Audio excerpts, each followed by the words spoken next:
Halo, saya Bangan Militer, kembali bersama Mesin Perang Channel.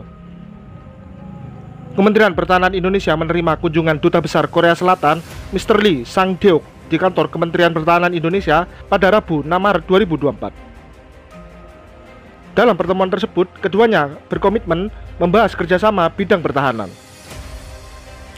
Kedatangan Dubes Korea Selatan ke kantor Kementerian Pertahanan Indonesia ini disambut baik oleh Menteri Pertahanan Indonesia Prabowo Subianto.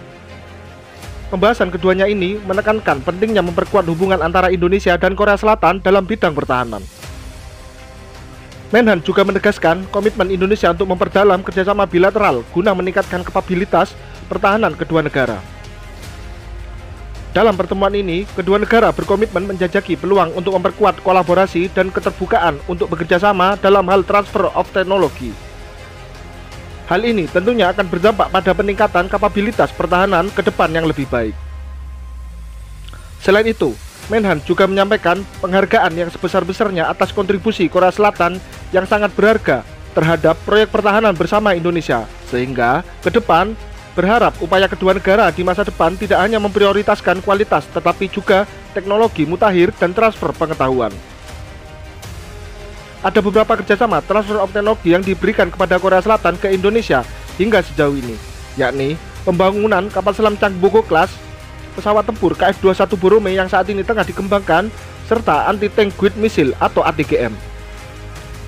Untuk kapal selam Changbogo Class, kerjasama yang berujung transfer of teknologi ini bermula saat Indonesia mengakuisisi 3 unit kapal selam dari Korea Selatan yang diberi nama Nagapasa Class. Dari 3 unit kapal selam yang dipesan oleh Indonesia, 2 unit kapal selam ini dibuat di galangan kapal DSMI, dan 1 unit dibuat di galangan kapal PT PAL. Namun sejatinya dalam pembelian kapal selam yang dibeli oleh Indonesia ini terdapat opsi penambahan 2 unit kapal selam. Namun setelah 3 kapal selam selesai dibangun dan dioperasikan TNI AL, kurang puas atas kinerja kapal selam tersebut, sehingga sampai saat ini Kementerian Pertahanan Indonesia belum melakukan penandatanganan kontrak pembelian 2 unit kapal selam tambahan. Namun, diperkirakan kunjungan Dubes Korea Selatan ini salah satunya membahas kelanjutan pembelian kapal selam Changbogo Class yang tertunda sampai saat ini. Kementerian Pertahanan Indonesia sendiri dikabarkan siap melanjutkan pembelian kapal selam Changbogo Class tambahan yang masuk dalam opsi kontrak dengan syarat yang diberikan Korea Selatan yang cukup ketat. Selanjutnya, pengembangan pesawat KF-21 Borome, di mana dalam pengembangan pesawat generasi ke-4,5 ini, Indonesia menanggung biaya pengembangan pesawat sebesar 20% atau 1,7 triliun won.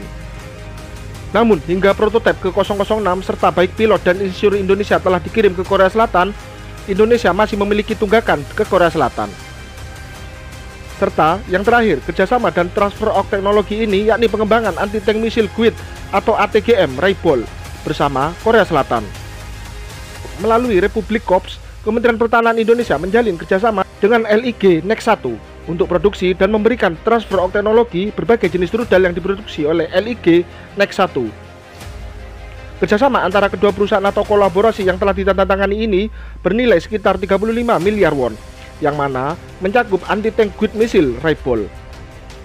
Terlepas dari hal tersebut, dalam kerjasama itu, LIG Next 1 juga berkomitmen memperkuat Angkatan Bersenjata Indonesia serta industri pertahanan Indonesia.